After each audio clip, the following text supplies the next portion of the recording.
over the years, Kundalini has become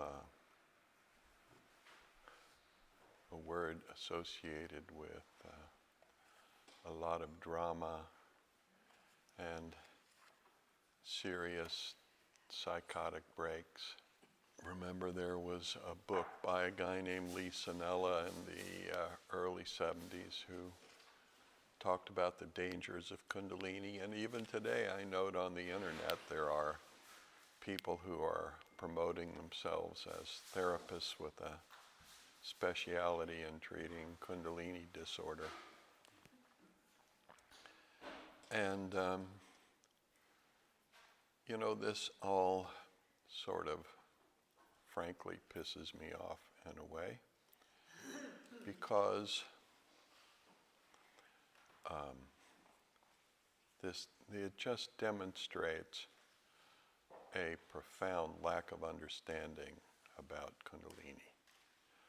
Further, the notion that through the breath of fire or hyperventilating in general, you can activate Kundalini, this is also a complete misconception. It is conflating two different activities, comparing their, bringing them together in ways that doesn't demonstrate very much understanding in my world. So, where we are within this text is that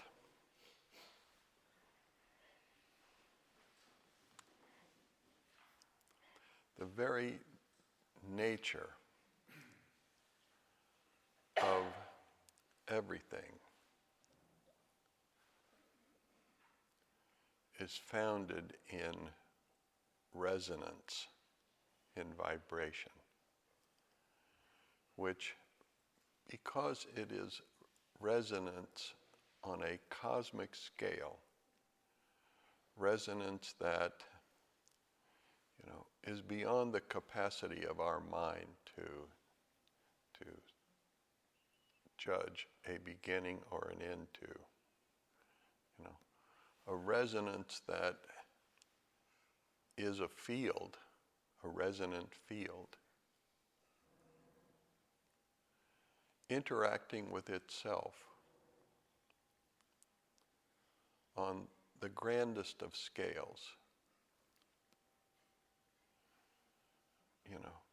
is awareness.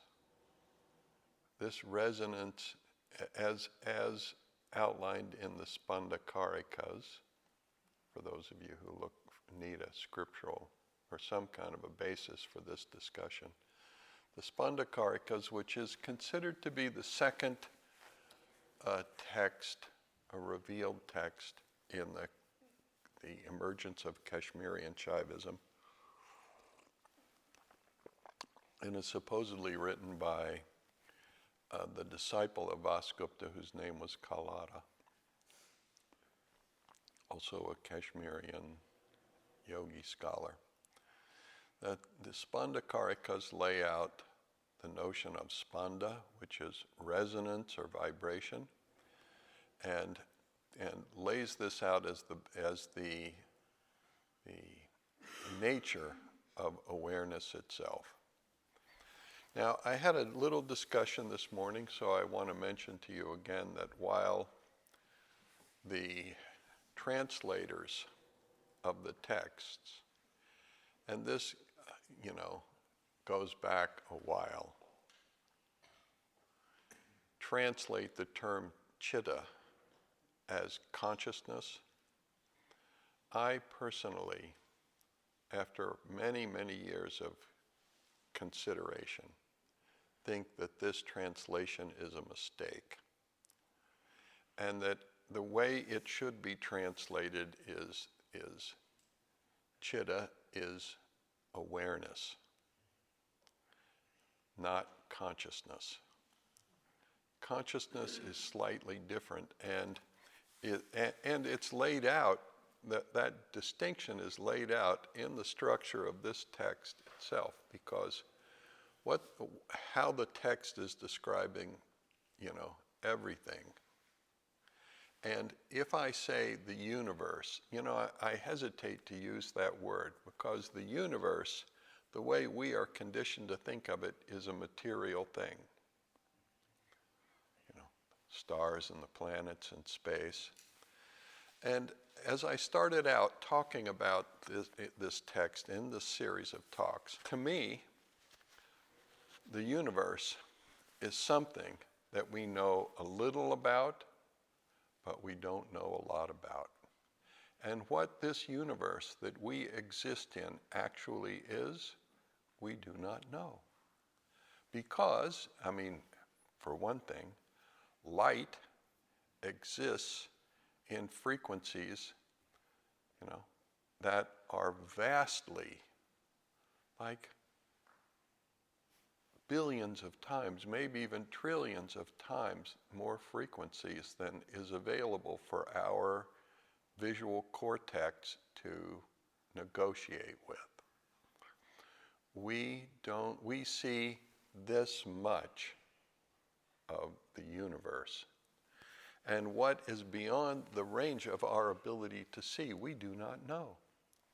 So when I speak of the universe, I am speaking of the universe that is 99% unknown to us. And this 99% of the universe that is unknown to us, that the basis of all of it is awareness. And out of that awareness,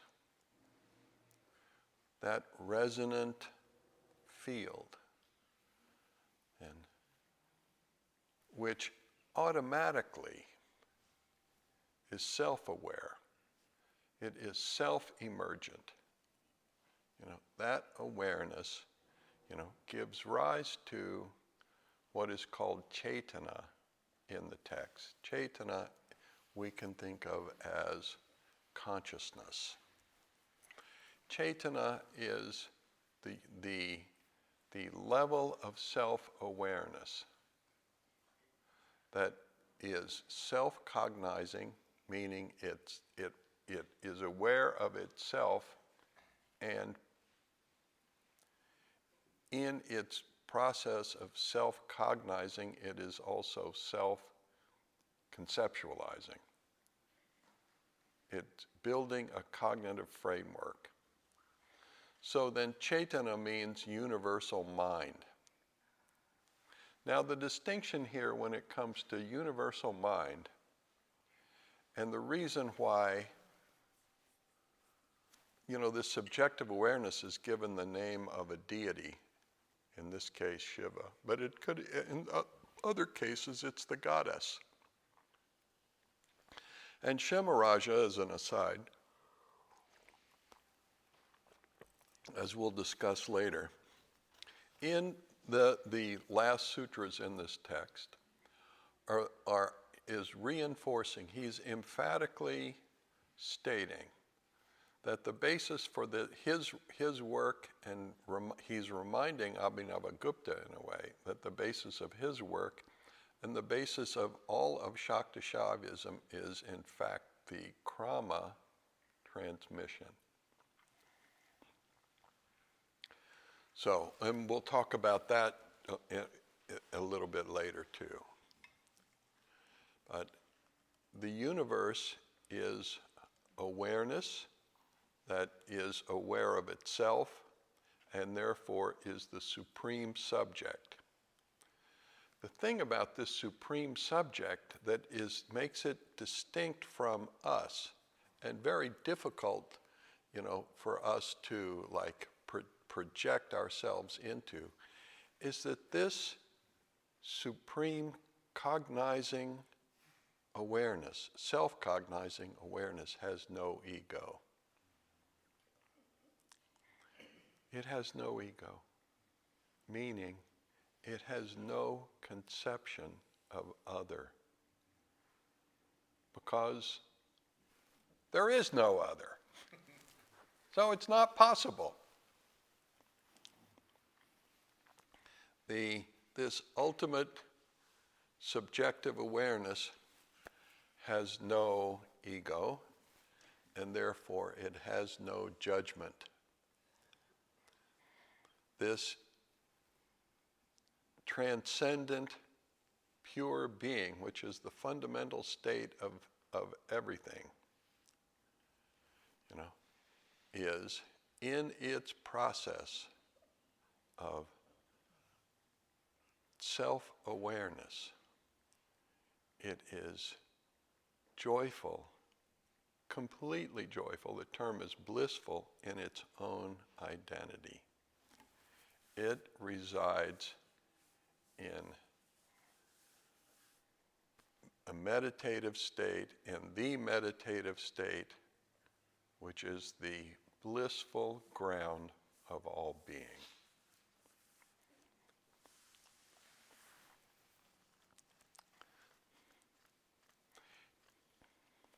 This meditative state, which is the blissful ground of all being, is in some, in like the Taoist and the Chinese Buddhist traditions that was heavily influenced by Taoism, might also be considered to be the mind of nature. I'm going to refer to it here as the universal mind, because the universal mind, which knows no distinction, has no ego or judgment, this mind is permeated with blissful self-awareness. In fact, everything is permeated with blissful self-awareness. And this emergence of cosmic mind, which is also information, the emergence of information of distinction as information, is a function of the blissful awareness, the livingness of this ultimate meditative state, because as it is alive and it is resonant and it is moving, and it is aware of itself, this awareness creates subtle distinctions in frequencies of resonance, which becomes that subtle distinction in frequencies, this subtle irregularity of its livingness, gives rise to all differentiated being. So here we are, the ultimate awareness, becoming, universal consciousness, becoming universal mind, which is cognizing, has cognitive capacity. Self-aware emerges as cognitive capacity. This cognitive capacity it gives rise to information. All the everything that starts separating itself has its own information it's holding. Just by its own nature. You are information, I am information, everybody is information, everything is information. We are all comprised of information. We are constantly being structured and restructured by the interaction of the information that we are and that we are connected in. That okay to say? Thank you. It is a dynamic process that is relentlessly operating underneath the frequencies that our senses and our mind are capable of acknowledging. And so these life processes, the process which is the cosmic life, which is which is dynamic and in its own dynamism, sets up internal flows and boundaries and structure, which become structure, which become information. This is the cognitive capacity of universal mind. So the text and the process of tattva is trying to describe how the intrinsic nature of everything is awareness. And that awareness, aware of itself, gives rise to the variety in cognition, and variety in cognition reinforces differentiation and yada yada. It's going back and forth, and becomes distinct chunks of information which ultimately become us. There is this, what the text calls contraction, right? The ultimate reality contracts itself and descends into differentiated awareness without ever diminishing itself at all, is what is said. I mean, another way, just to give you a chance to think about that, and give you a model that you can think of, it would be saying, it's like saying the ocean has differentiated itself into the plants and the fish and the mollusks and the animals, and all of the living diversity that populates the ocean is utterly dependent upon the ocean, because without the ocean, none of that would exist.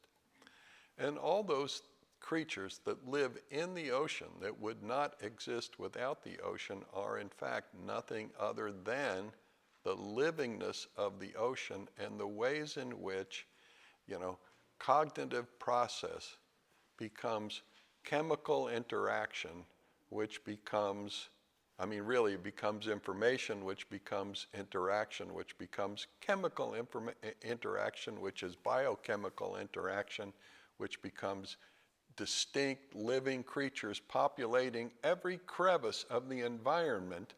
And that's because in every crevice of the environment there are very subtle differences in resonance, which mean very subtle differences in temperature and pressure.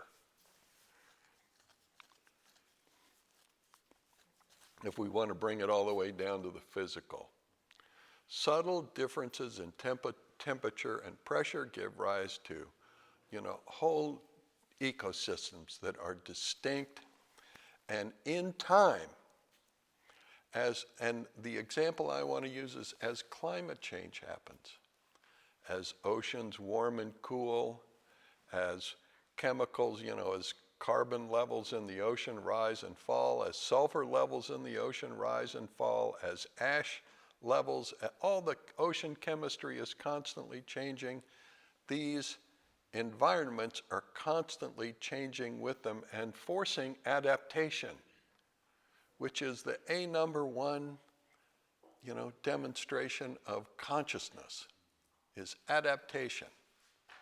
And forcing adaptation, these creatures become increasingly complicated, and there you have it.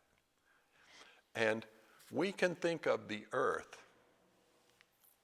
as another example, because on the land, we also live in the ocean. What is the number one, content of the air we breathe all the time? Well, it's water. And what's the number one content of what's the most prevalent chemical in your body? Molecule in your body, it's water. We brought the ocean with us when we walked out. And we live in the ocean. This ocean that we live in, our atmosphere, is primarily water, although it is water at a different temperature and pressure. And that temperature and pressure variation is going to work from the bottom of the Mariana Trench to the top of the stratosphere, sustaining in all of these various environments different forms of life, different demonstrations of the livingness of the entire universe. And the universe I'm speaking of it has its smallest demonstration in the material objects that we look out upon and see. The smallest demonstration of the universe is materiality. So further, this different, it's not really a contraction. This is another term that is used in the text that I'm not very happy with, because contraction, represents some kind of closing up. The only thing that actually ever really closes is a human mind and a human heart. An egoless, fundamental state of ultimate reality, has nothing to close to. It is endlessly established in the bliss and the wonder of its own creative capacity.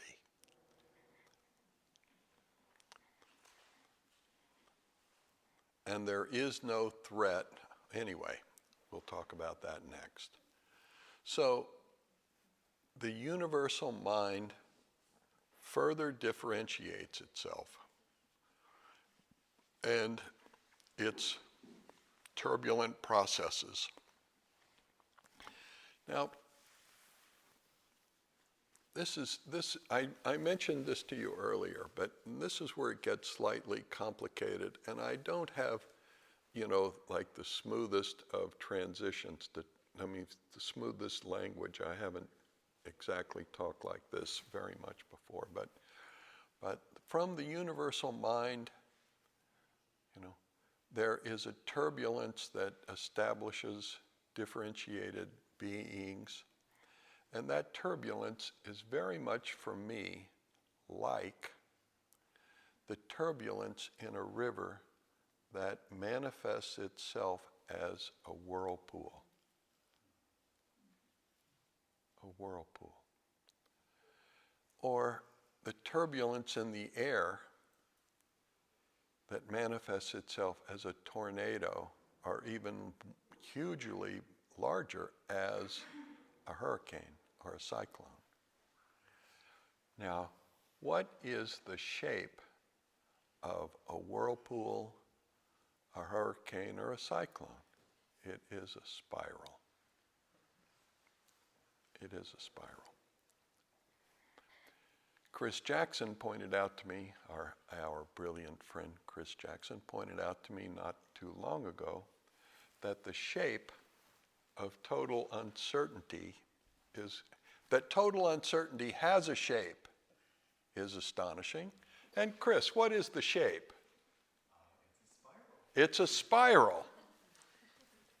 Now this is amazing to me. When you look at a hurricane or a tornado or a whirlpool, large or small, what is it comprised of?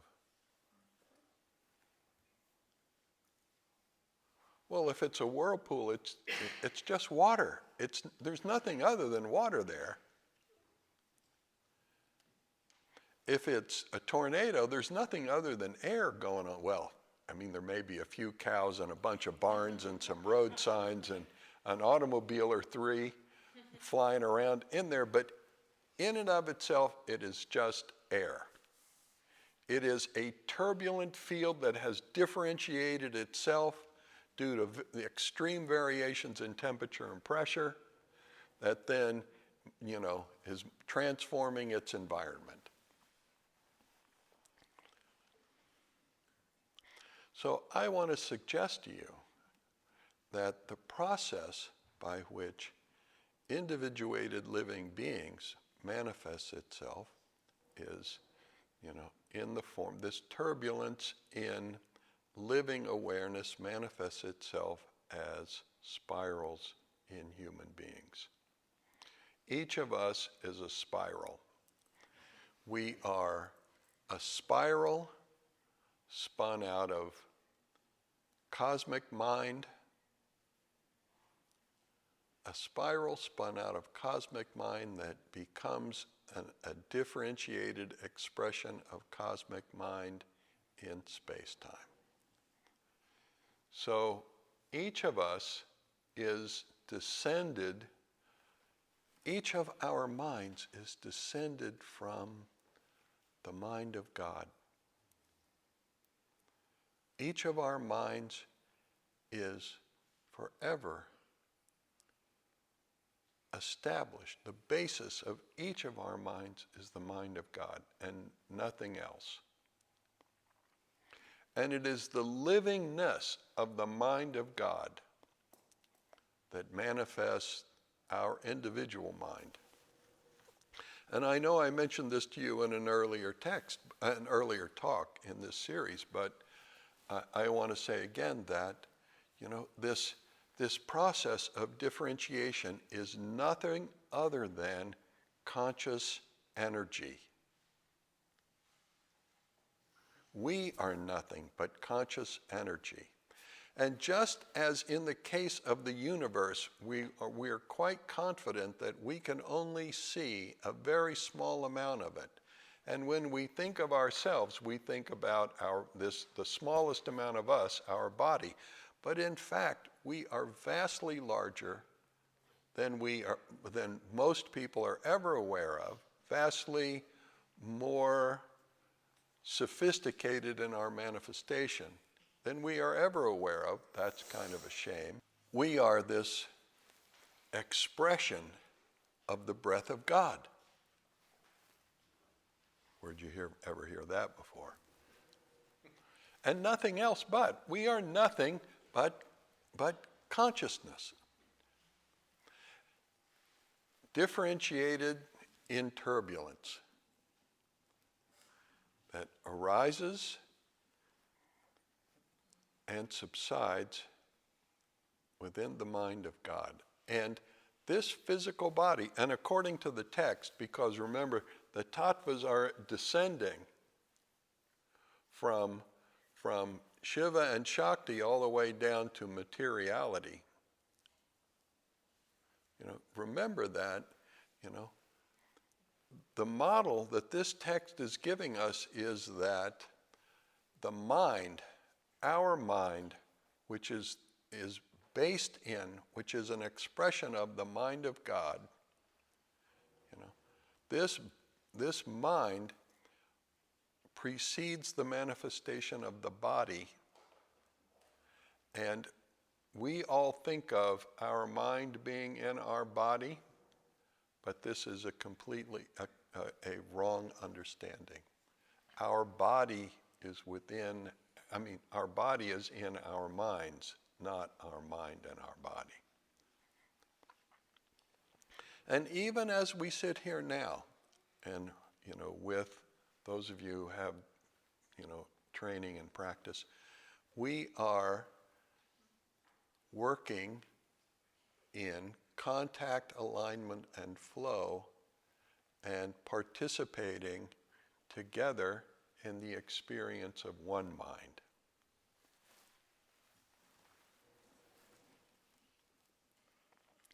We are all, and this is not uncommon thing to say about a group. We are of one mind. So,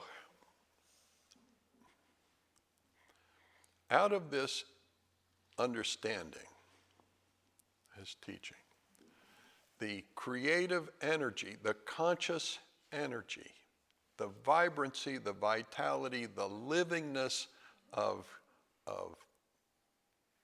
the ultimate reality descends into us in the shape of a spiral. And this spiral is the basis of our individuality, but it's also the basis of the understanding of Kundalini, which is considered to be a spiral energy. So, Kundalini. The earliest notion of Kundalini that exists in Shakta Shaivism, and it only exists in Shakta Shaivism. Sometimes Kundalini is talked about in Tibetan Buddhism, but the thing about the Tibetans is, frankly, that the Tibetans pulled all their systems from the Indian traditions. And, when I first met Lama Wangdu, and he asked me to accept and sustain his teaching and keep it alive, I said, I can do that. After some consideration, I said, I can do that, but I will not take Buddhist initiation from you, because I already have an initiation, and I don't want to misrepresent who I am to you or anybody. And he said, that's no problem at all, because frankly, all the teaching I'm going to give you came from Shiva. And furthermore, Guru Rinpoche, whose statue is right behind me, the original guru within the Tibetan systems of Vajrayana Buddhism, Guru Rinpoche was a Shiva avatar, he said, a manifestation of Shiva. So that demonstrates to me that the Tibetans are well aware of their dependence upon Tantric Shaivism as the basis of their practice and teaching. Although that will be, after having said that, it will be argued vigorously by many Buddhists that that's not the case, and that they evolved simultaneously in the same places. Historically, there's no evidence for that. Historically, the evidence suggests quite the contrary. So, we are nothing but conscious energy, and Kundalini is the spiral demonstration of the ultimate creative energy coming into its own as an individual whirlpool of conscious activity, a whirlwind, maybe.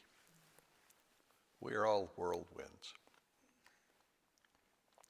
And further, this Kundalini further descends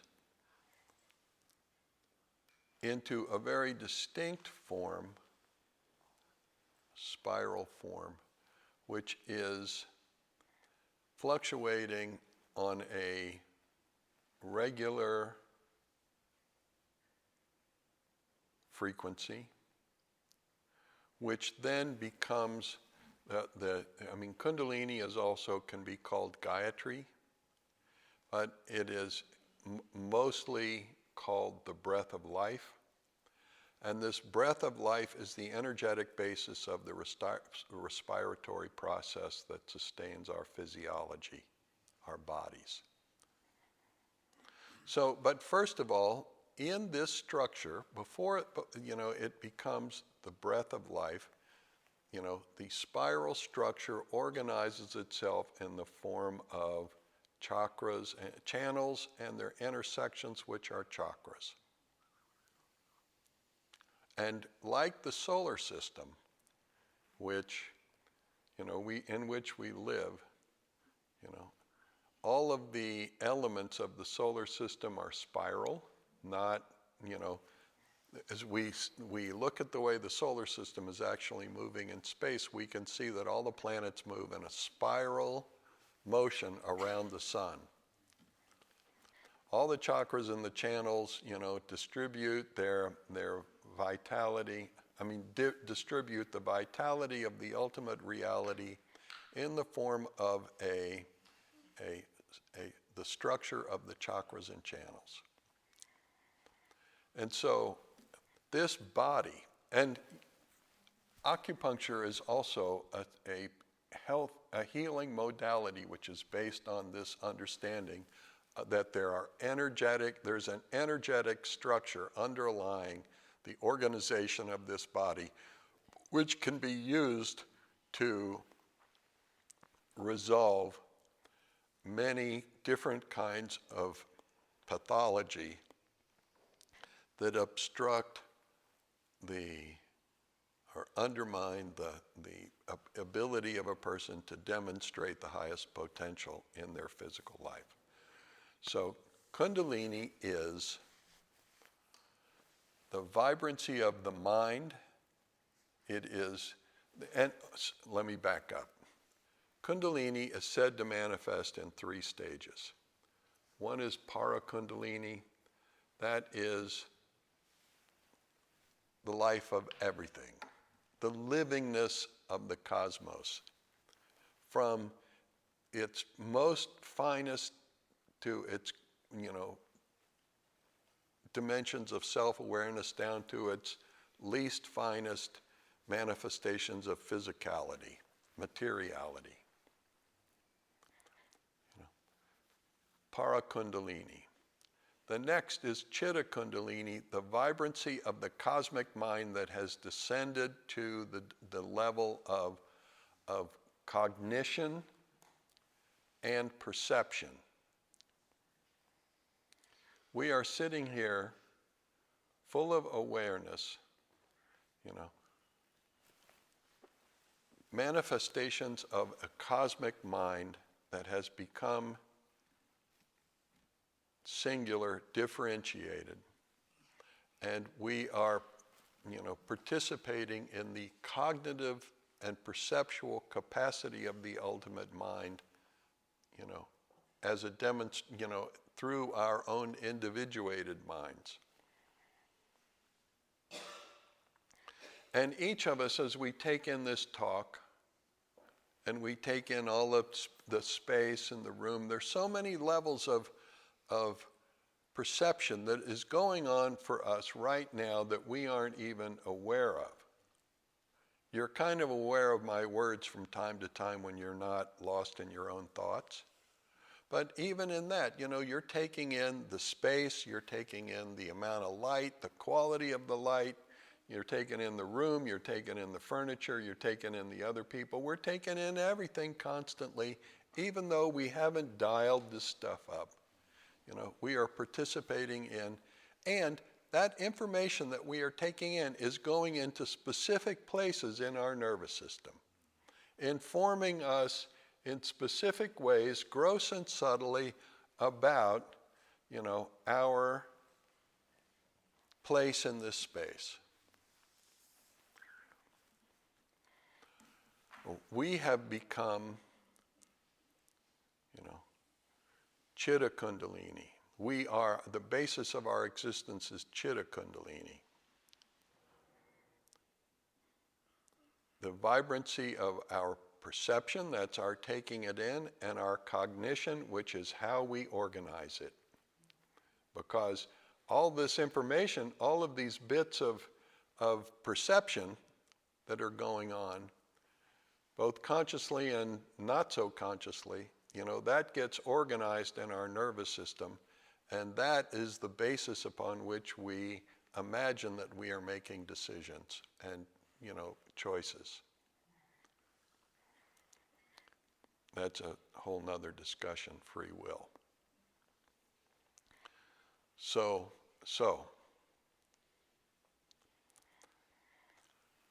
then further, Kundalini becomes, in its most dense form, it becomes the breath of life. It becomes, the energetic mechanism through which our physiological respiratory processes are maintained.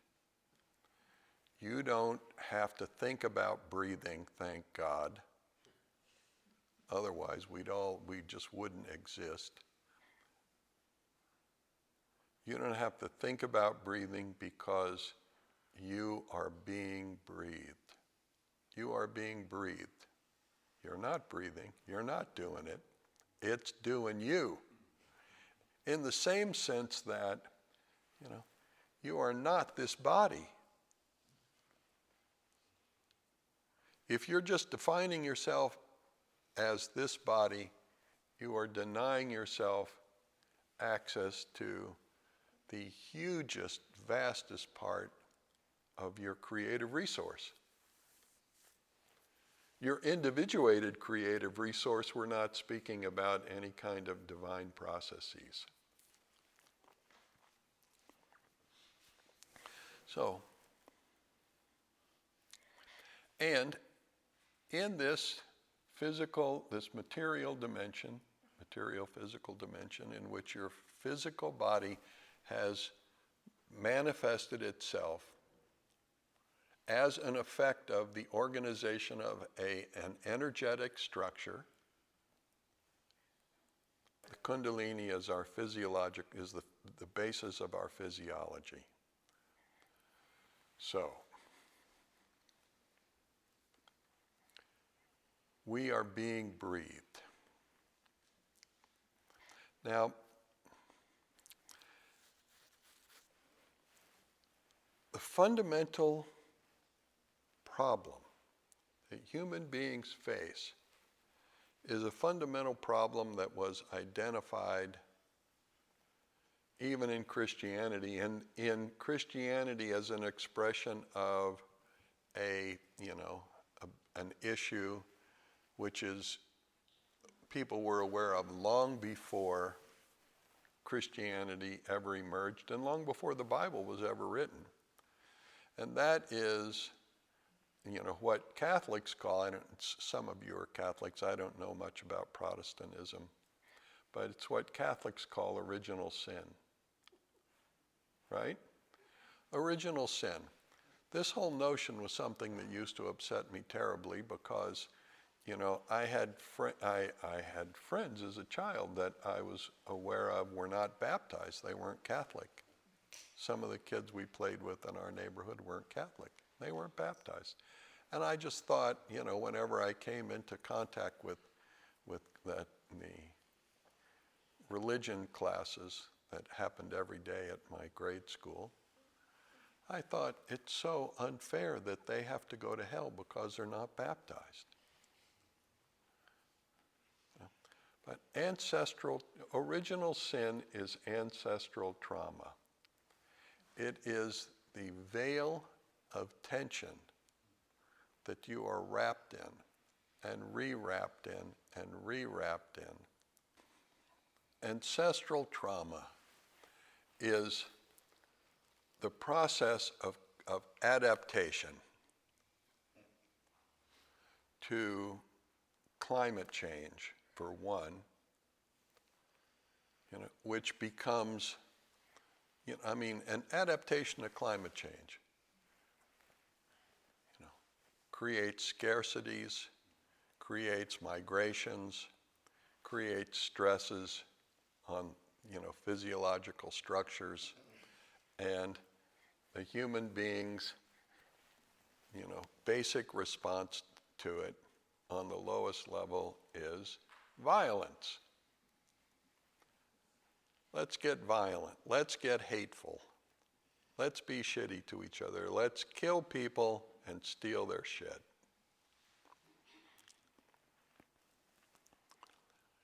And all of this trauma was, sometimes we're the killer and sometimes we're the killee.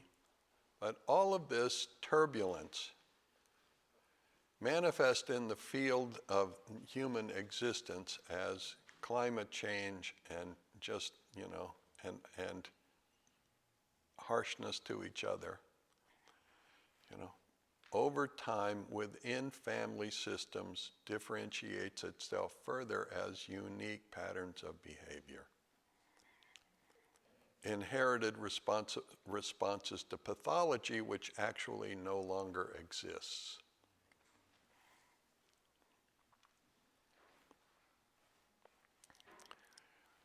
So,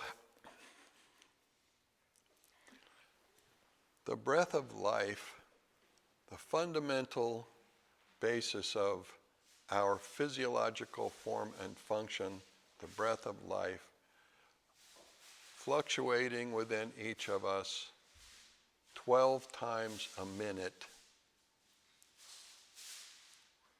is prana kundalini. So, what's all this talk about kundalini awakening? That is such a big topic in the yoga world.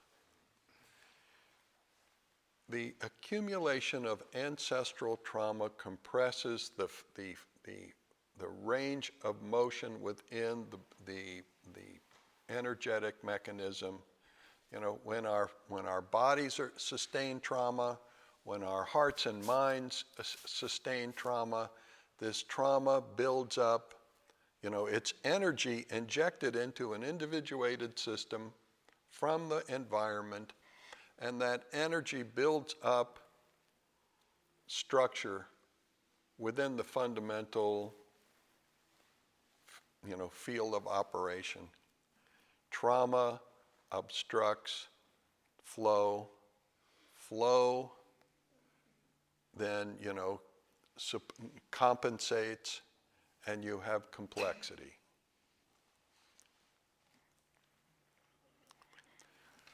You have complexity in terms of the accumulation of toxicity in the body, and imbalance, which becomes the accumulation of toxicity, and toxicity becomes pathology, which becomes disease, which becomes, you know, could be any problem, and depending on, you know, the unique trauma of each individual system, family system, because all of us are emergent out of family systems.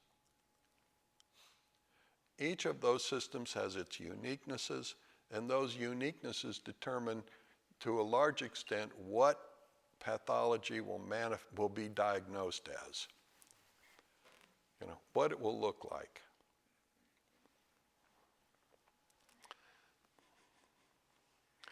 So that pathology accumulates within the system.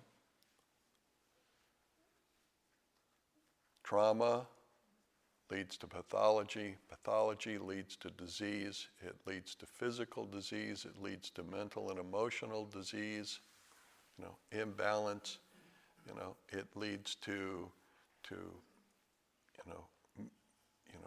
limited capacity for operation in the world, and limited capacity to perceive the world as it actually is.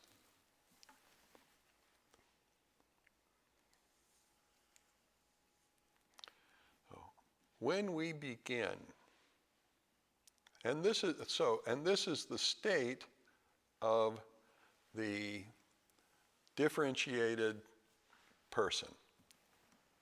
You know, this is the process of limitation which makes us, you know, I don't know what, I've forgotten what the words the text uses to, you know, to refer to us, but this is our limited existence.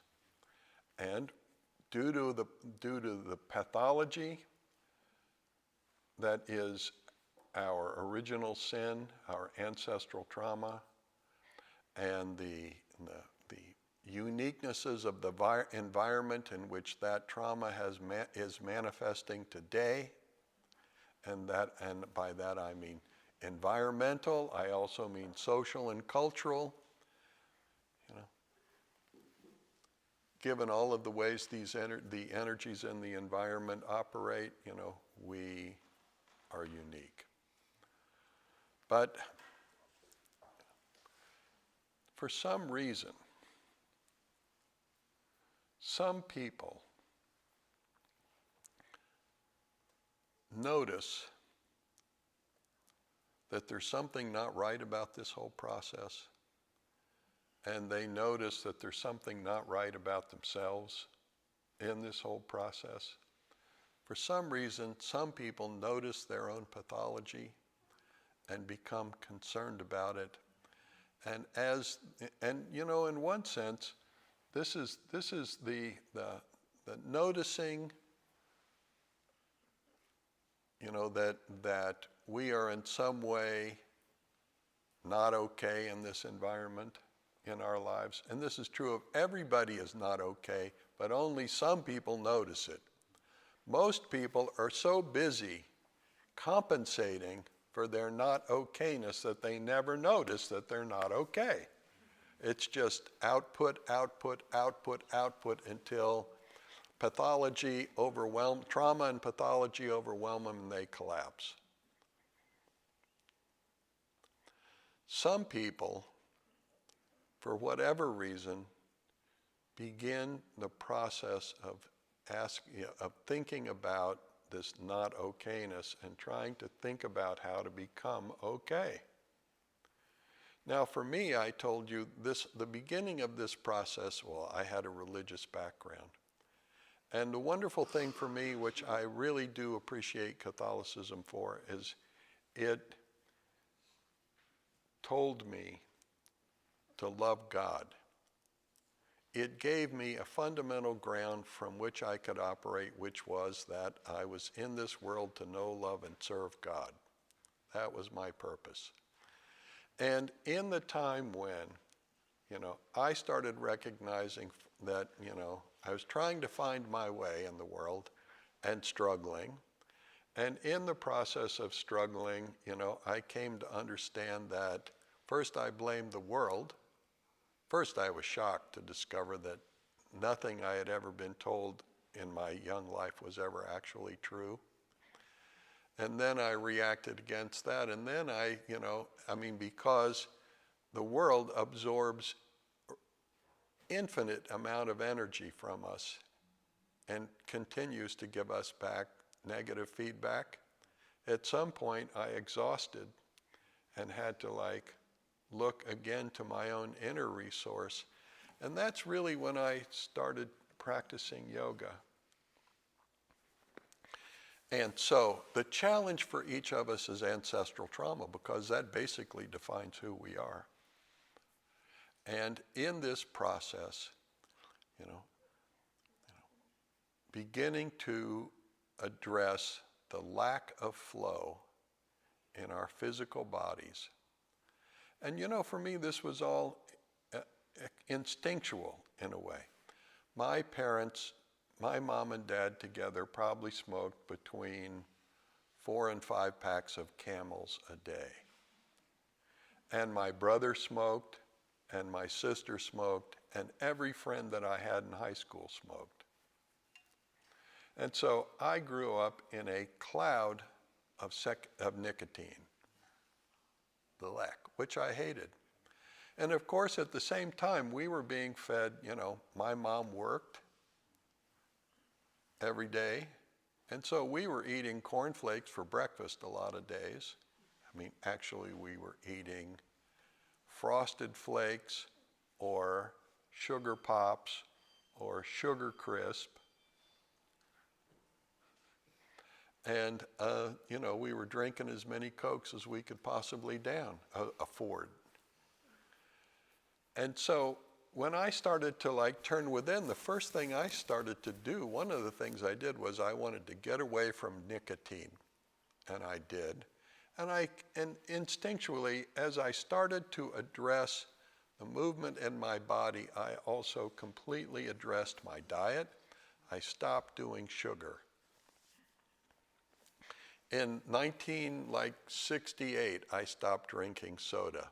In 1968, for some weird reason, somebody Govind and I knew was reading Michio Kushi's teacher's book. You were all Sampaku. I read that book and became macrobiotic. And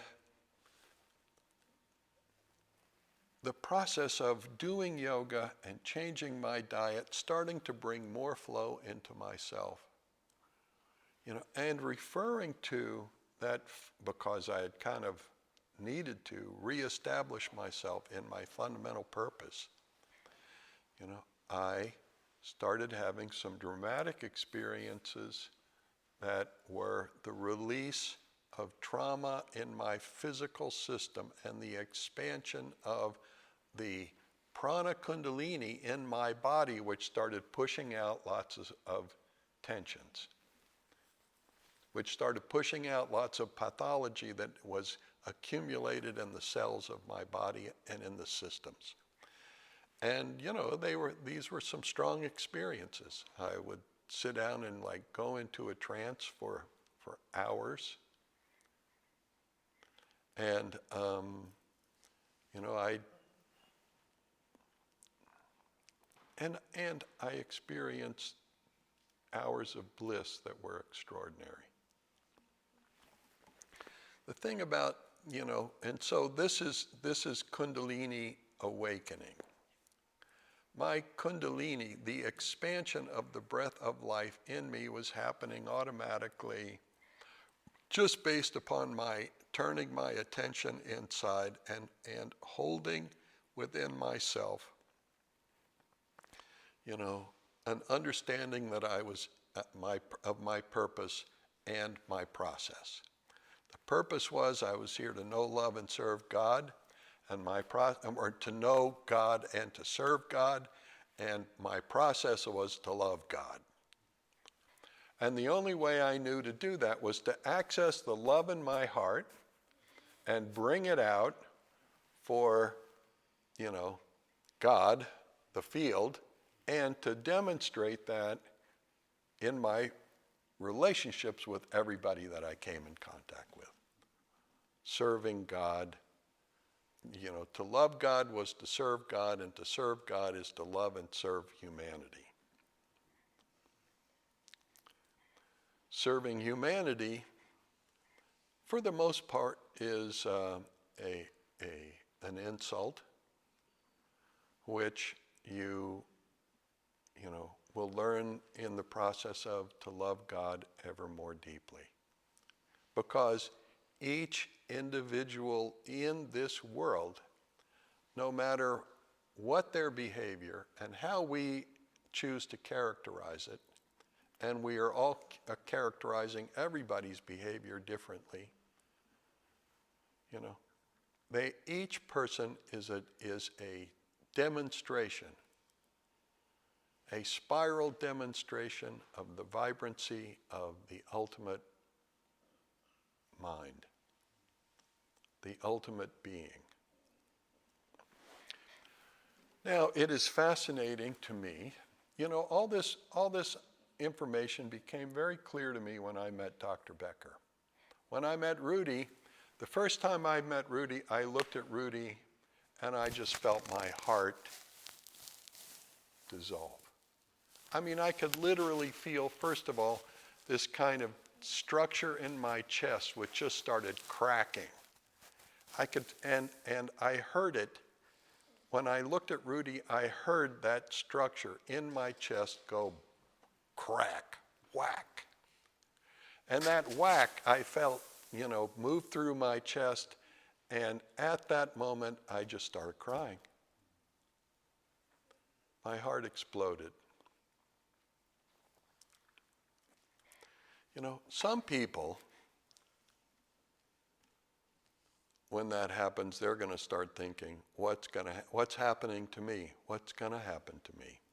I never thought that. I came to meet Rudy because I knew from the experience I had in Bloomington, the trances and everything, I knew I was over my head.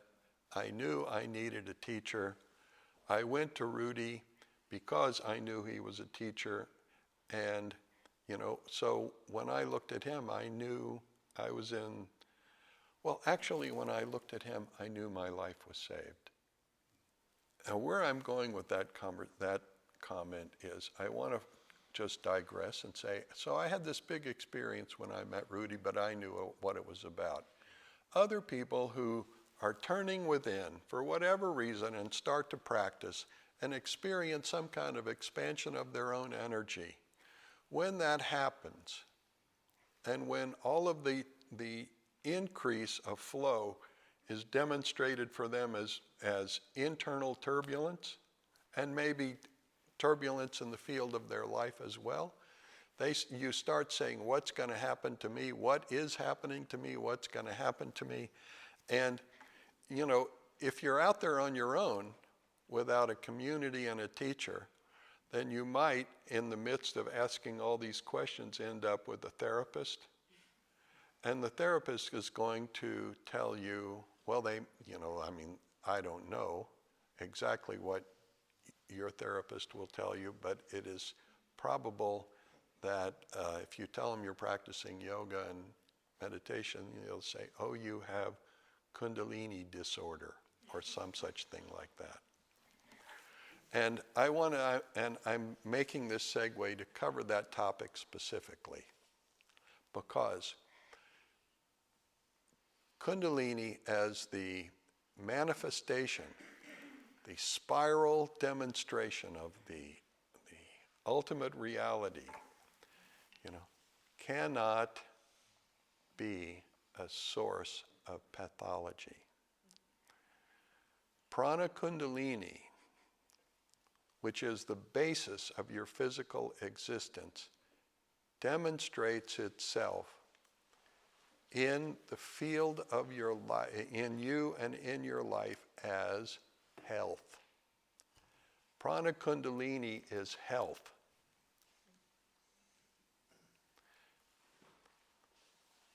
Physical health. Our medical systems in the world today, in the advanced world today, never even ask the question, what is health? And they certainly don't know where to find it.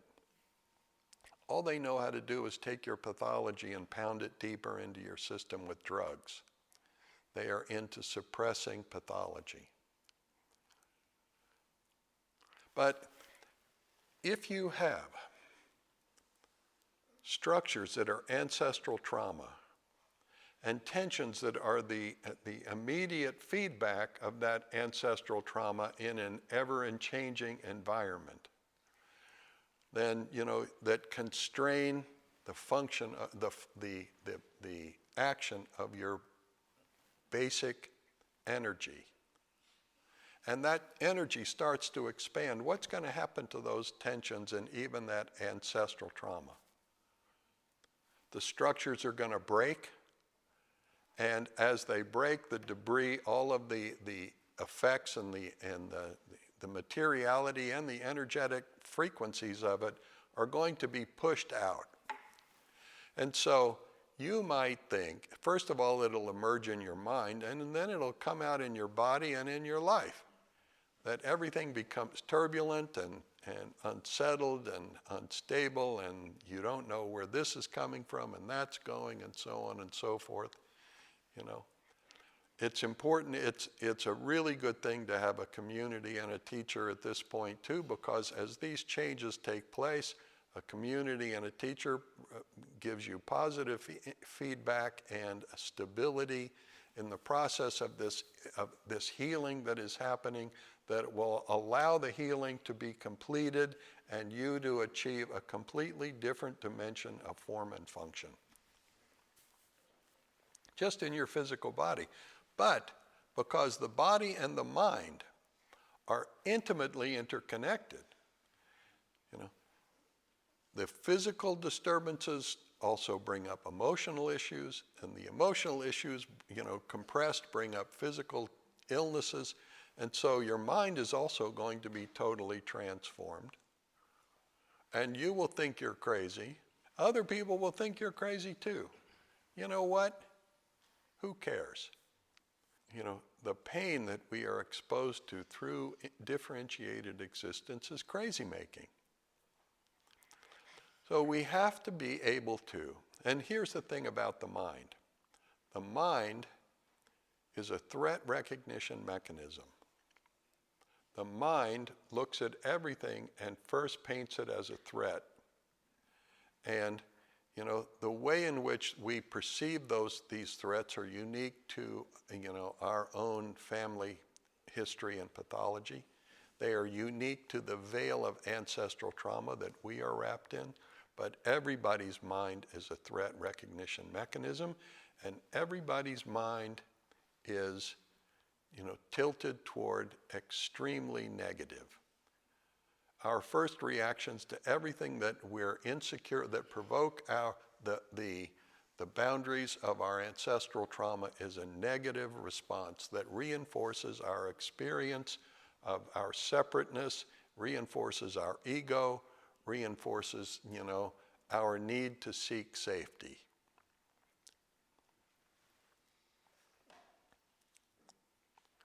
That's why, our nervous system is primed for fight or flight. Here's the thing for me. we live in this temporal space. Part of us exists in temporal spatial world. And there is no chance that we can move in this temporal spatial reality without causing tensions. Now, I appreciate that the Buddhists claim they are nonviolent. It's interesting to me that they do this because, in fact, every Buddhist monastery in the world, has at some point in its history had a large standing army. And and the whole, in China, Chinese martial arts was pretty much based in monasteries. So I think to some degree this is propaganda. The Jains are wonderful, they carry brooms and try to sweep bugs out of their path, and they try to be very, very, and they wear masks to keep from breathing microbes, et cetera, and so forth. It's just impossible to be supreme, to not create tensions. Every time, any movement that we make on a dynamic, and like I'm moving my arm here, I'm creating turbulence in the air. Everything is creating turbulence, and every turbulence is creating more turbulence. And this is something that we have to forget about. Kundalini is the very essence of our physical and spiritual existence. And it is the spiral structure that connects us to the ultimate reality. Now, I'm going two ways at once here. First, I want to say it is really important, not for the world. We're not here to heal the world. We are here to heal ourselves. And if we do a good job healing ourselves, then it is possible that others will be able to participate in the healing that we have experienced and heal themselves as well. But even though various people identify me in different ways. Some people call me a criminal, some people call me a guru, some people call me whatever, a fly fisherman. I don't pay attention to anything anybody calls me. And I'm not worried about how anybody sees anything else. Here's what I'm focused on. I'm focused on the divine processes that underlie my physical and mental existence, and the bliss that is the essence of the ultimate reality. A bliss that manifests itself as deep respect and compassion for every living thing.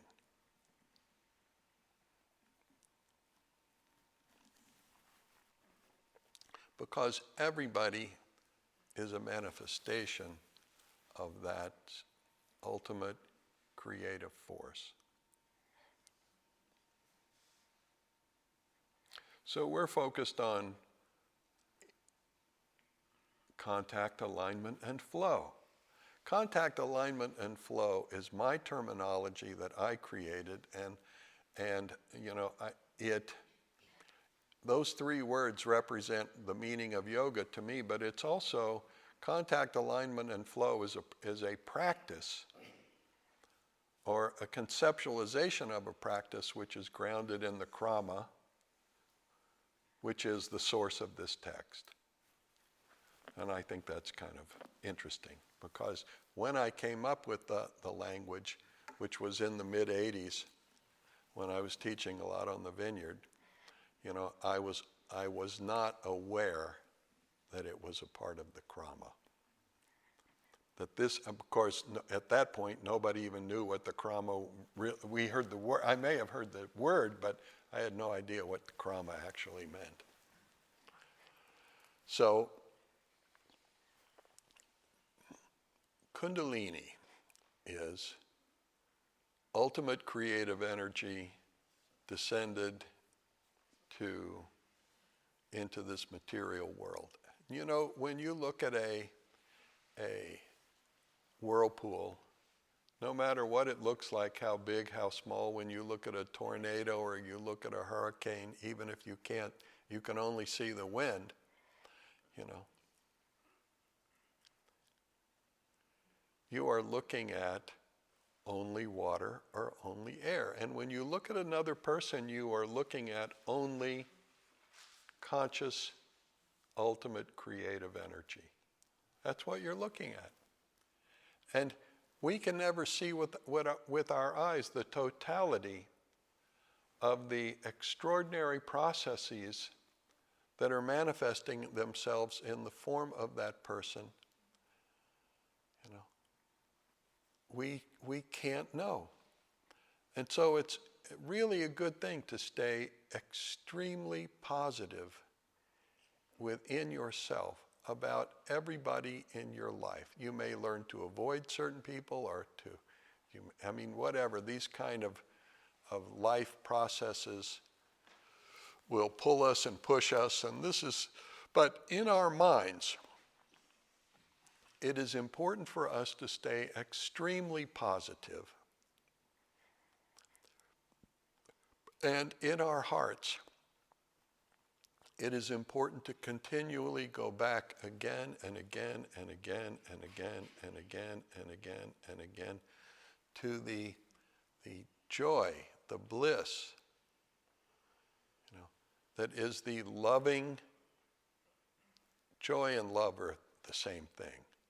Joy is, you know, in and of itself, the state of the ultimate reality. When we descend to the level of, lots of different beings, that joy becomes love because we are,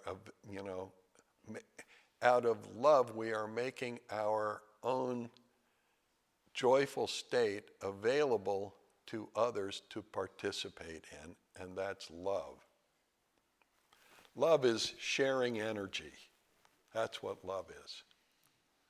Love is unconditionally sharing energy, and in its highest form. You know, it is the unconditional expression of the merging of two energetic mechanisms into one. Now, contact, alignment, and flow came to me as a Kundalini yoga process. Well, in one reason was I was with Rudy, and we had this eyes open practice of transmitting energy and absorbing energy and circulating energy to release tension and allow our own being to expand.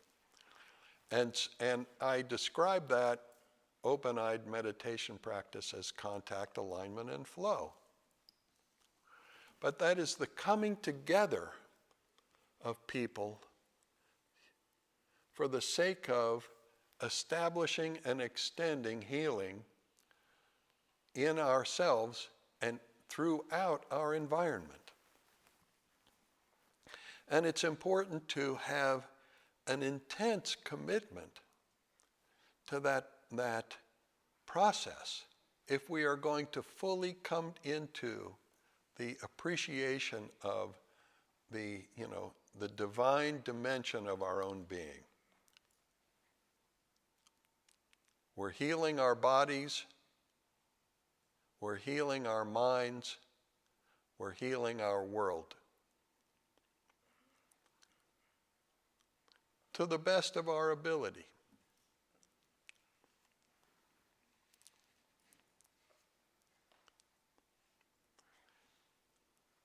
This healing is an act of compassion, it is an act of kindness, it is a demonstration of respect, it is an expression of loving God in a spatial, temporal, limited environment.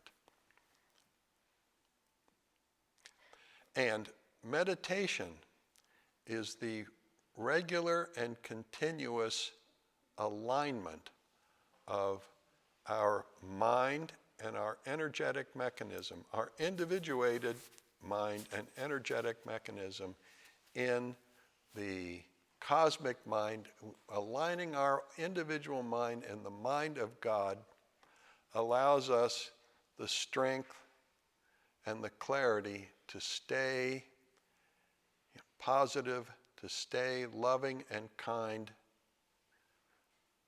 and respectful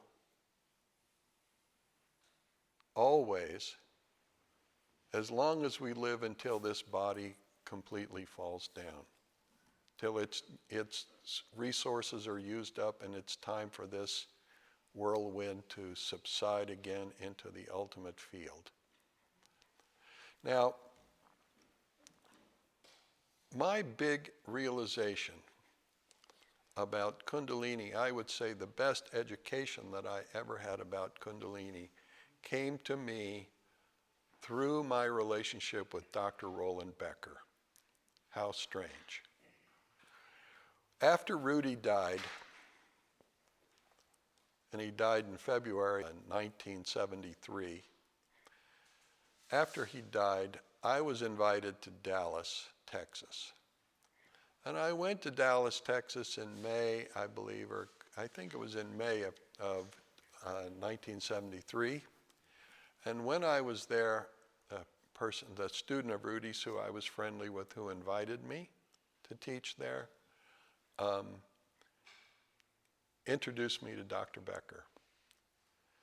And I walked into Dr. Becker's office, and it was, Dr. Becker was amazing.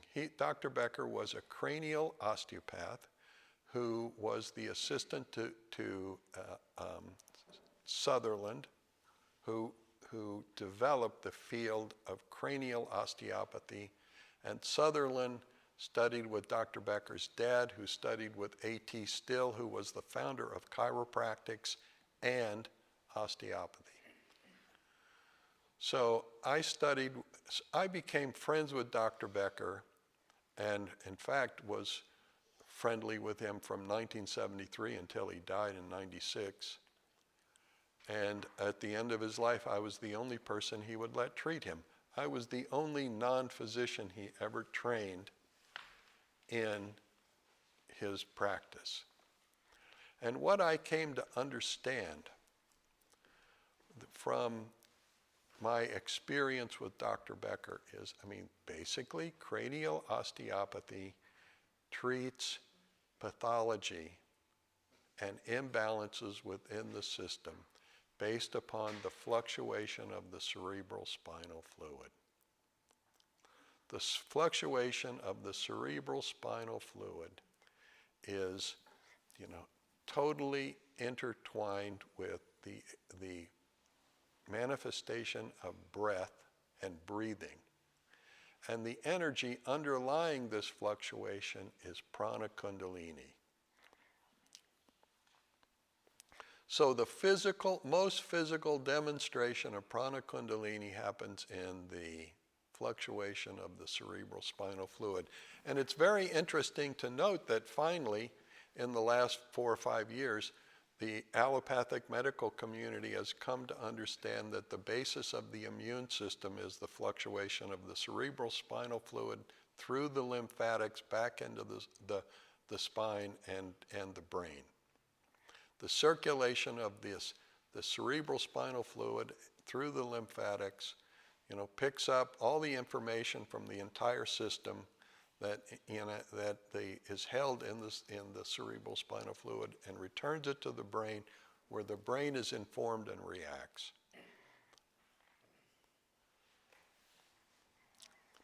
So prana kundalini is the basis of our physical existence, even our immune system. And our immune system is the basis of our ego, and our ego is the basis of our fear-based mind, which is essential for each of us to overcome as a necessary part of the process of seeking to be in touch with and cultivate the extraordinary, astonishing, unimaginable possibility that is our resource from within ourself.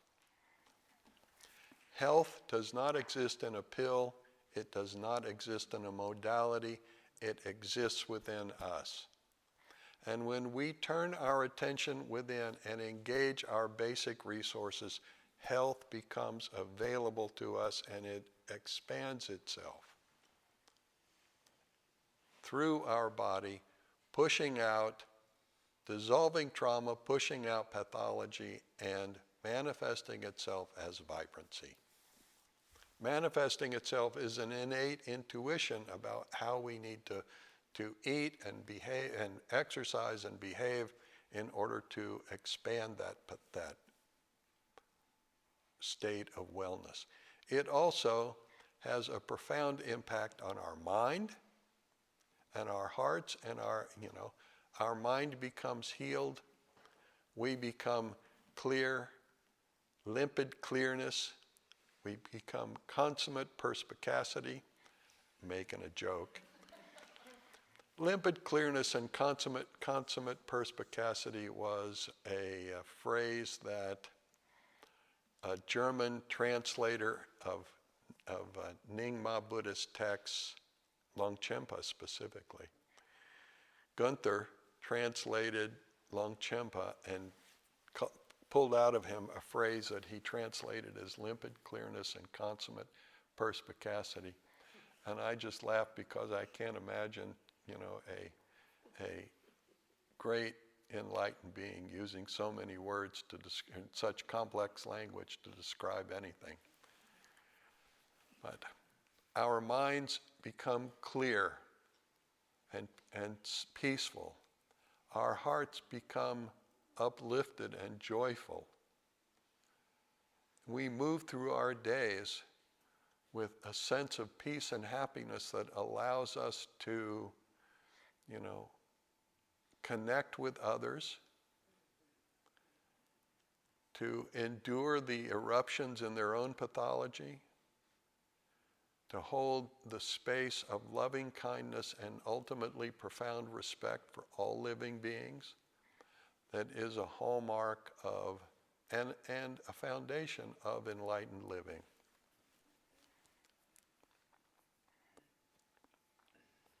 You understand that there is a profound difference between, Christianity and this perspective. In Christianity, you are trying to be a good person because if you don't, God is going to kick your ass and send you to hell for eternity.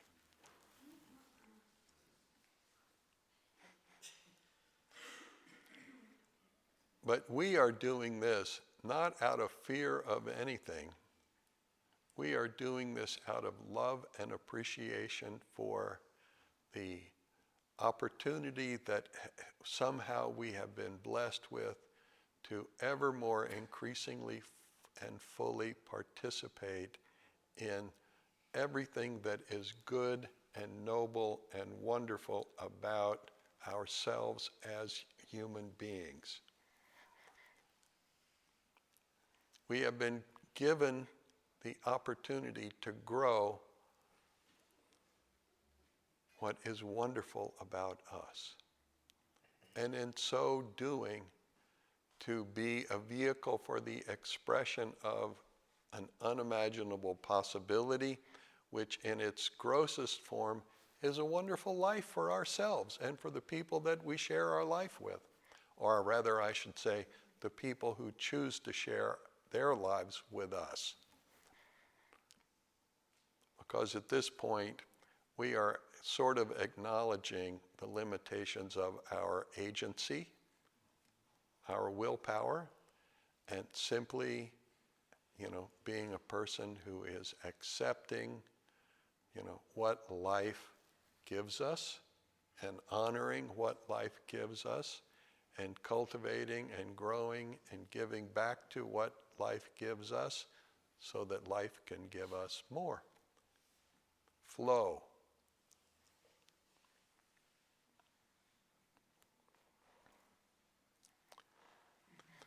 In my experience with Dr. Becker, what I learned was prana kundalini circulates through the system, from the cerebral, it's going up the spinal column and down through the lymphatics and up the spinal column and down the lymphatics. And this fluid motion that is driving, and sustaining this physiological form and function, this fluid motion is a singular energy, which we refer to it as the breath of life, and I call it a respiratory process. Catholics call it the Holy Spirit. Probably evangelicals and Pentecostals do too.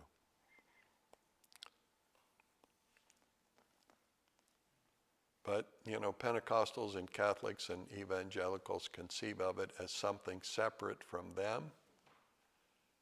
And, we conceive of it as our own basic nature, that we are awakening and calling forth from the depth of our own hearts and souls.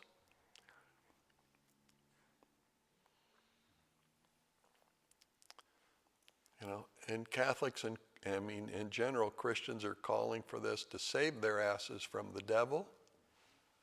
And we, are not afraid.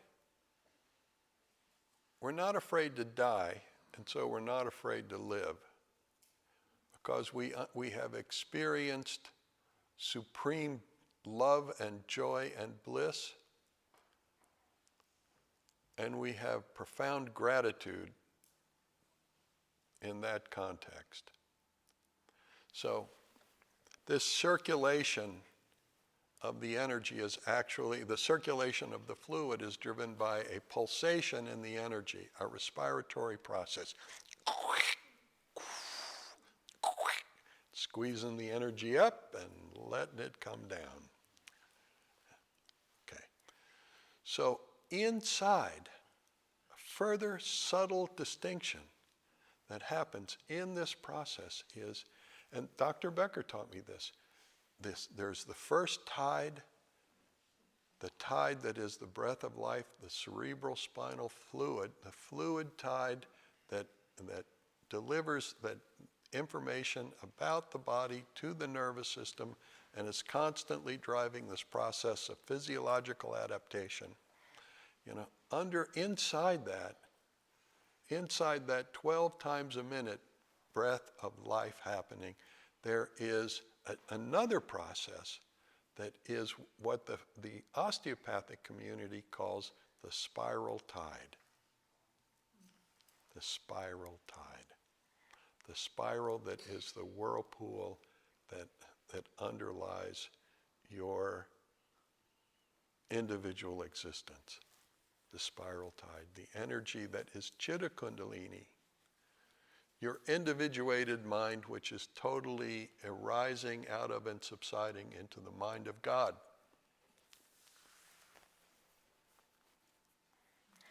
And this spiral tide, has a cycle that's about 90 seconds. And it's physically palpable. Takes practice. You have to be able to be focused and still for a while to start to feel that. And this spiral tide is Kundalini. And this is the conception that the Indians, they call it the serpent power. The serpent power or the spiral tide, the serpent power, because snakes move like this, and that's how people feel it sometimes when this expansion of Kundalini is happening in the body. They'll feel some shaking motion, Well, that serpent power, is the spiral tide expanding its function in this physical context. Spiral tide, serpent power, mean exactly the same thing. Now, people talk about Kundalini as something very dramatic. And, I'm going to go for a Kundalini awakening. And they pay lots of money to have a Kundalini awakening and to become teachers of Kundalini. when in fact there is nothing dramatic about Kundalini. The power of Kundalini is dramatic, but there is nothing dramatic about the experience of it. Once you're established in the experience of flow, Kundalini is your basic, that is who you are. It is such a simple and enduring phenomenon that is the essence of our physiology and our perceptual and conceptual capacity, and it is the direct manifestation of the direct connection to each individual's foundation in Para Kundalini, which is the life of the universe itself.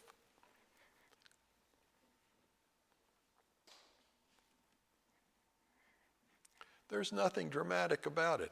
What's dramatic is when the shit starts getting pushed out of your body and your mind and your heart. That can get dramatic. But you know, here's the thing. You have to stay in those moments when things are dramatic and there's lots of changes happening.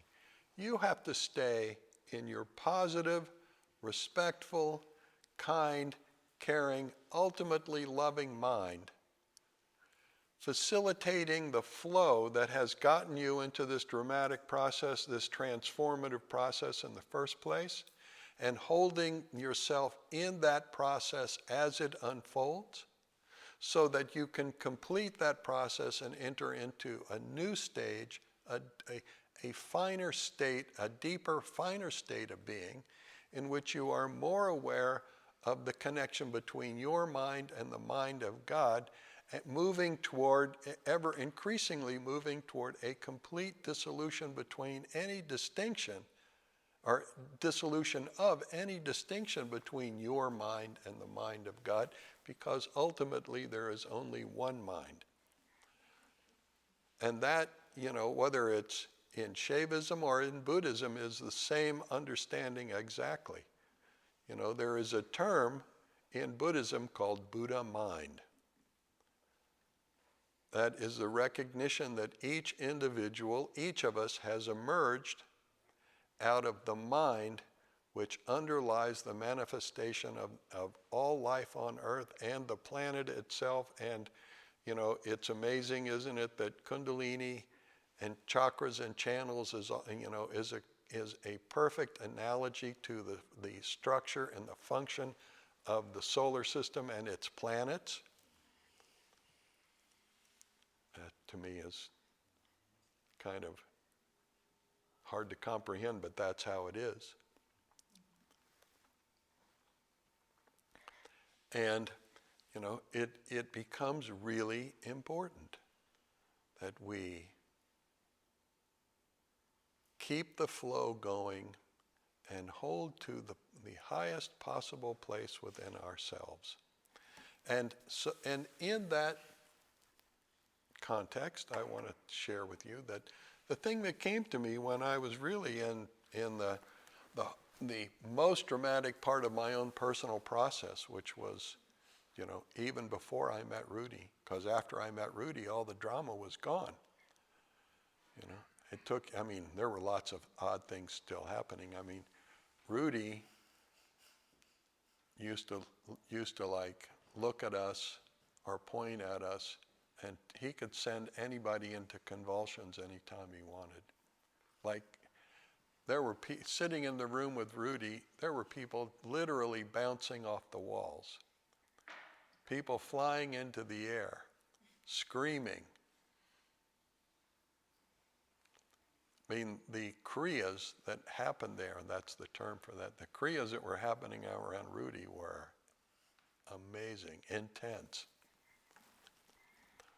But for me, the most dramatic part of that process was over, because I knew where I was supposed to be, which was right there, and I knew what I was supposed to do, which was, you know, grow my contact, alignment, and flow with Rudy. And I was ready to do whatever it took, and it didn't matter to me at all. I loved Rudy. I loved God. Meeting this person that gave definite, you know, structure to my life, and and a definite pathway to my highest ambition, was a miracle to me, which even to this moment I am profoundly grateful for.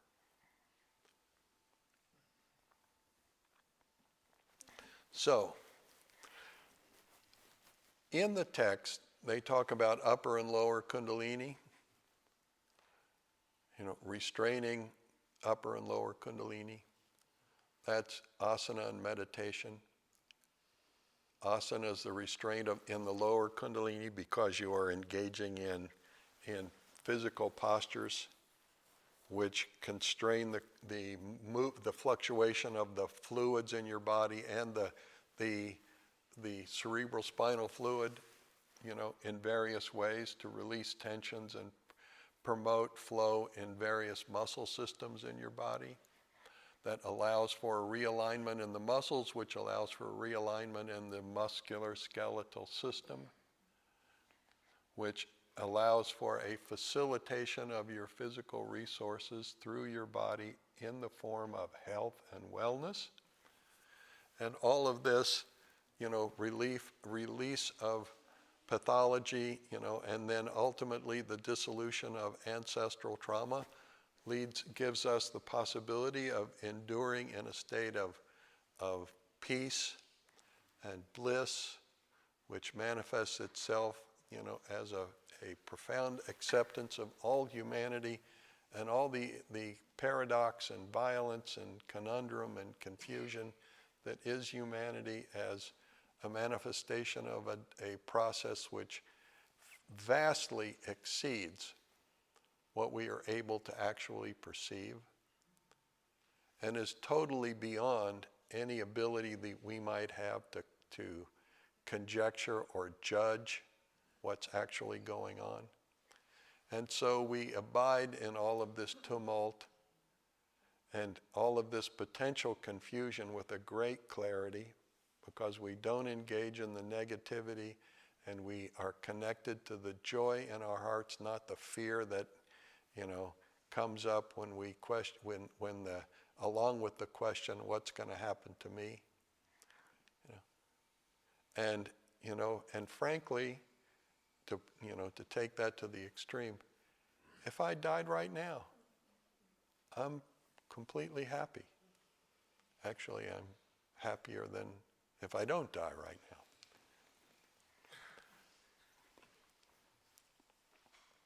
But, with joy in my heart.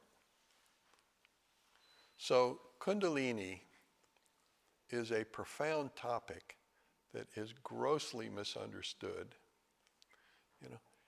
It is a natural manifest. It is the fundamental processes that underlie our existence and a perfectly natural part of ourselves that beginning to cultivate an awareness of, leads us to a direct perception of our own source, which is the ultimate reality.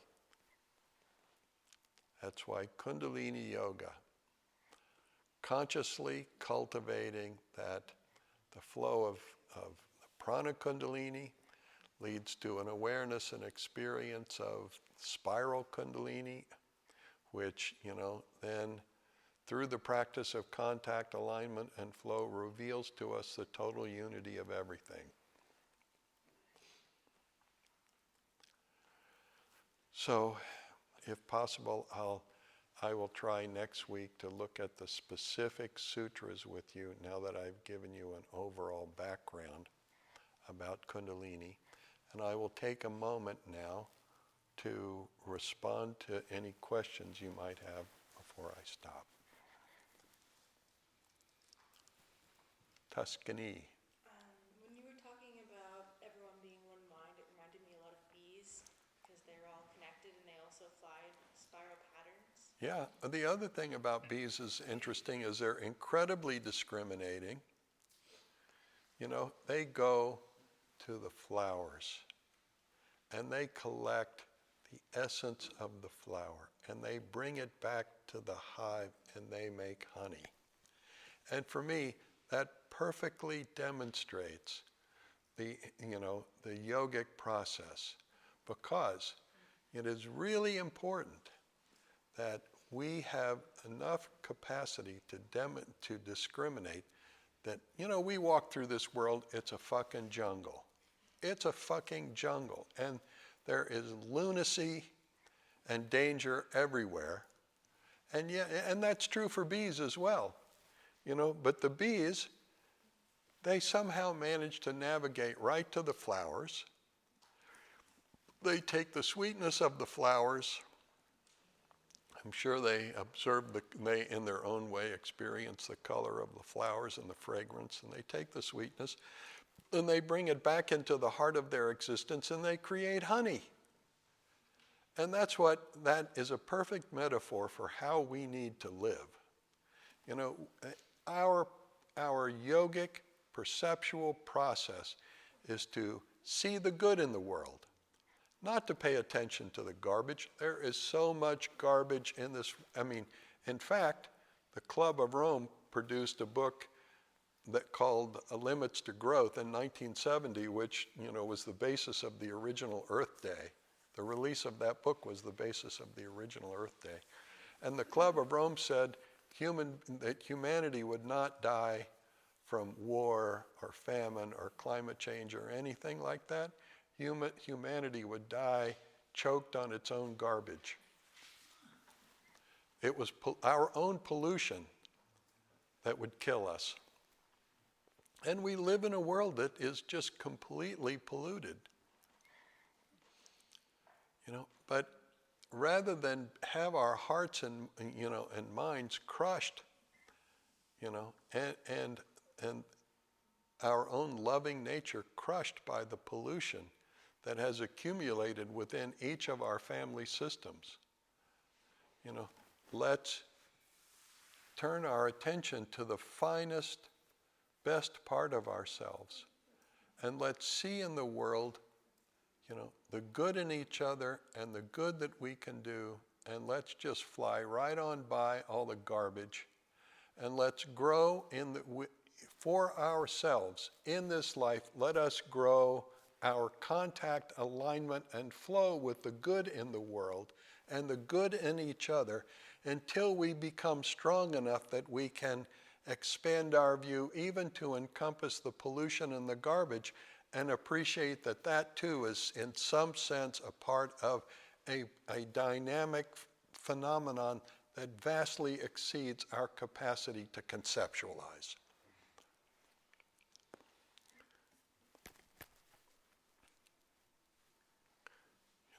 I guess that's, before I met Rudy, when I was really deeply troubled by the world and my place in it, I finally came to a recognition, which was, I could get through it all. I wasn't sure for a while if I could get through it. But with faith and patience, I could survive, and I could grow, and I could transcend.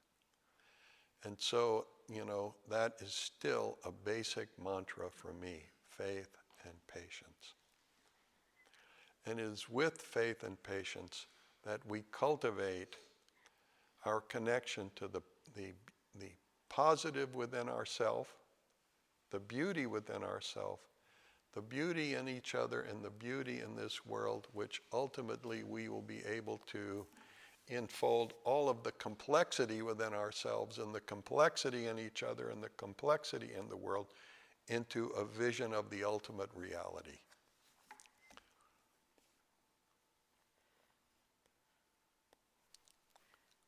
Rock. Is the spiral Kundalini and the prana Kundalini separate processes, or are they the same? No, it's the same process compressed into a denser package. The text uses the term descend as the vibrancy, the conscious energy, due to its living processes, contracts into differentiated forms, its range of motion becomes decreased. And so what is a spiral becomes, just a respiratory process. But every time that respiratory process is happening, there is a buildup of momentum within the spiral. And so the spiral is, everything in the spiral is sucked down to the bottom, and everything in the spiral is sucked out, pushed out to the top. But the thing is, the spiral itself is not diminished of any energy. There is just this accumulation, this descent, which is then released, and the descent released. You have dynamic processes that are differentiating themselves and giving rise to other dynamic processes. It's like if you watch a little whirlpool in the river, and you just look at it for a while, what you'll see is that whirlpools give rise to other whirlpools, which give rise to other whirlpools. And that explains reproductive intelligence in human beings. Actually, reproductive intelligence in physiological process.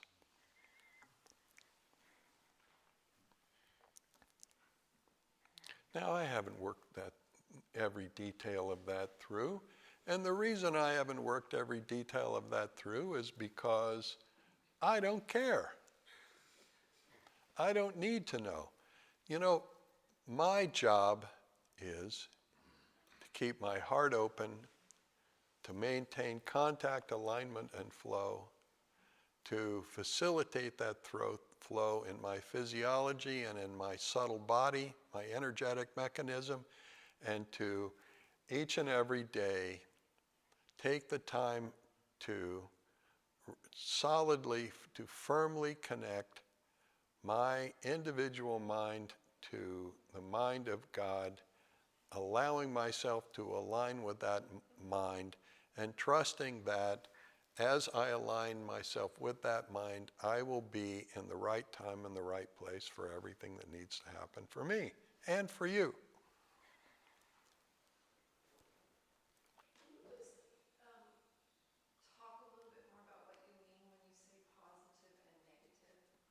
The way I think of it is positive is open and connected, and negative is closed and disconnected. And it's not a value judgment, it's a visceral experience. I'm not making a value judgment when I say positive, and negative. I am making I'm trying to describe a visceral experience, a conscious experience of contact, alignment, and flow. And further, this contact, alignment, and flow has a subtle inner experience, which is it feels good. And sometimes I have to make an effort to bring myself into that alignment and flow with other people. Sometimes there's dissonance in the field between me and whomever. I mean, it happens every day, all the time. And I am constantly making the effort to bring myself in, to get over the dissonance, to get through the dissonance, to establish myself in a contact, alignment, and flow with everybody in my life and my life in general, and to, experience the fundamental goodness, the joy, the bliss of the ultimate reality which is within me, but it's also in the world I exist in. And, my job is, as a sadhu, as a person who is knowing, loving, and serving God in this world, is to be in that joy within and that love of God within myself, and to see that love of God manifest as the world. It is not a love for God at that point, it is the love that is God. Does that help? In that relationship with contact, alignment, and flow, as you're flowing with the people in your field, is that information the same information that's pushing out the pathology of? Yeah. So inside of pushing out that pathology, let me put it to you this way. That information is the same information that is activating your ancestral trauma and the tensions that you have accumulated from that ancestral trauma as you move in this world. And so always what you are dealing with when we talk about tension is twofold. It's never about anybody else, ever. It's only about ourselves. We are here to dissolve our ancestral trauma. And the tension that we experience is not anybody else's tension, it's our own tension. We don't even know from anybody else's tension. We are only knowing that we are having an experience which is activating some stuff within us, some whole multiplicity of feelings within us, which then we react to by however we react. Sometimes we react sweetly, and sometimes we don't. But it's not ever that person's anything. It's us, always. And so when we start to take responsibility for our practice, for dissolving ancestral trauma, for living contact alignment and flow for the sake of, in the short term, better physical health, in the intermediate term, mental and emotional wellness, just general wellness, and ultimately divine bliss, we're working within ourselves. So I don't have to react to you or anybody. Because I am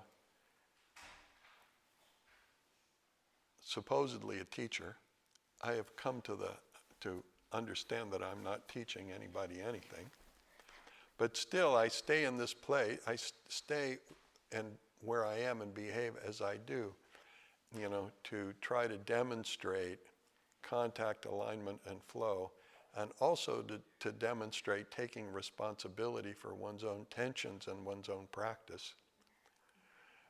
So because of that, but I'm here operating as a resource, and a positive feedback, trying to create positive feedback loops with everyone in coming into contact and flow, and ultimately achieving liberation through it. But it's never anybody else. It's only us. There is only one. We just happen to bounce off each other. And what we're trying to do is stop bouncing off each other and start discovering the unity.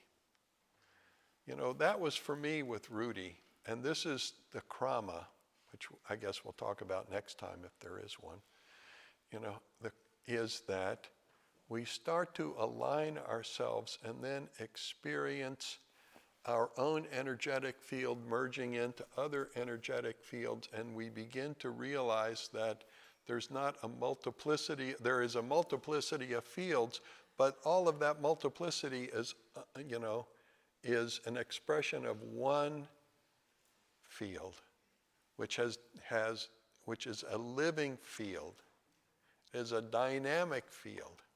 There is no such thing as nothing. There is no such thing as empty.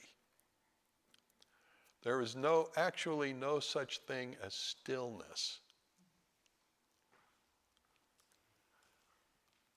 In a big picture, there is momentary stillnesses, but there is not a vast nothingness. And so we are constantly practicing contact, alignment, and flow.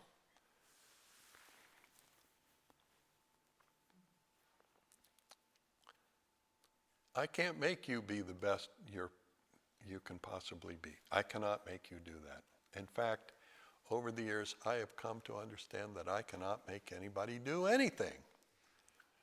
Although I am regularly accused of it, it has never in my life happened that anything I ever said somebody actually did, unless they wanted to. One last point to Swamiji, how, as a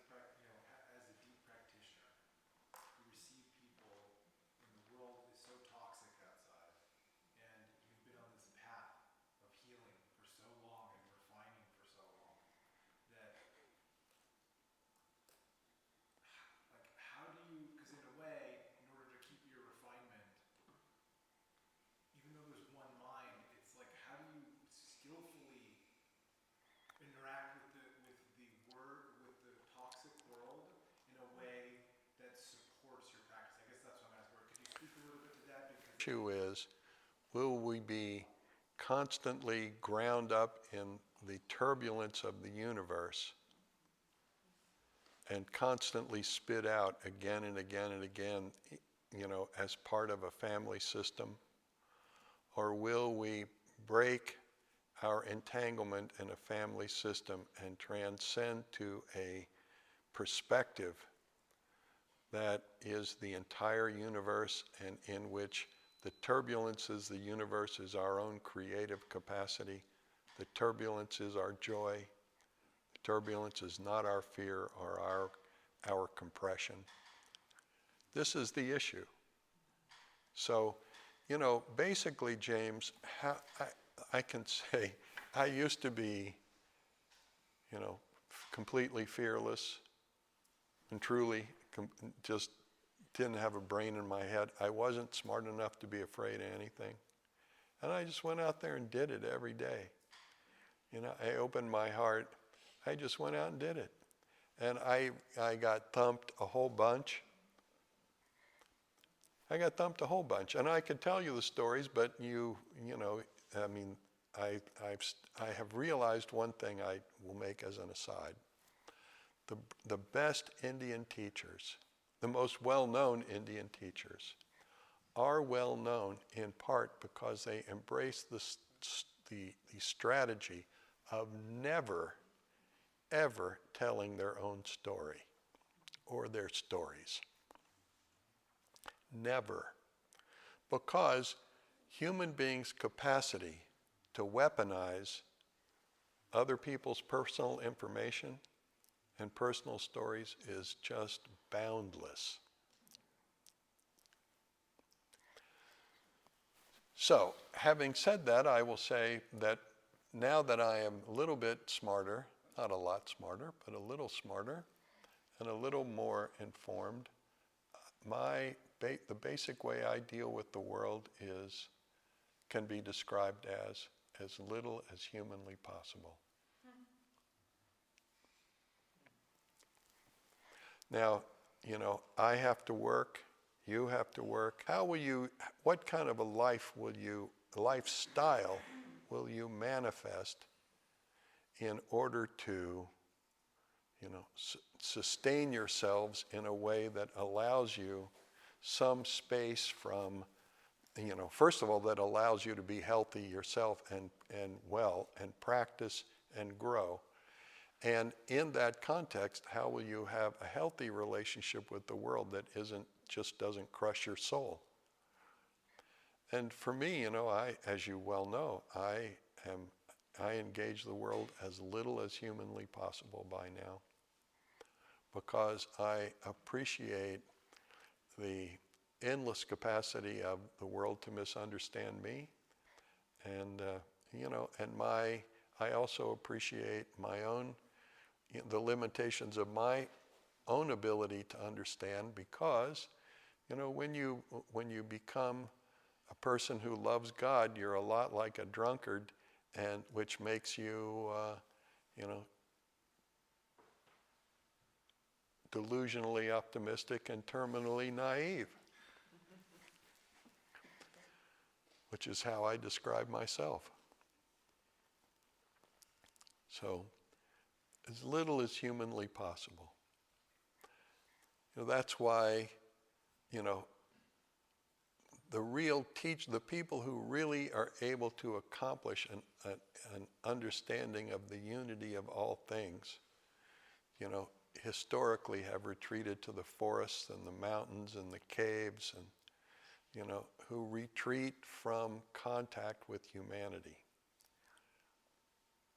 Because contact with humanity is endlessly disappointing, and that endless disappointment can be very soul-crushing. So, every day when you're down at the farm, you have the opportunity to participate in the fundamental processes that have given rise to life on earth and given rise to your existence and my existence, and to participate in a way that is wholly positive and completely nourishing to all living beings. How beautiful is that? and everybody here, in their own way, is, established a life that allows them to cultivate wellness, health and wellness, and express love and respect.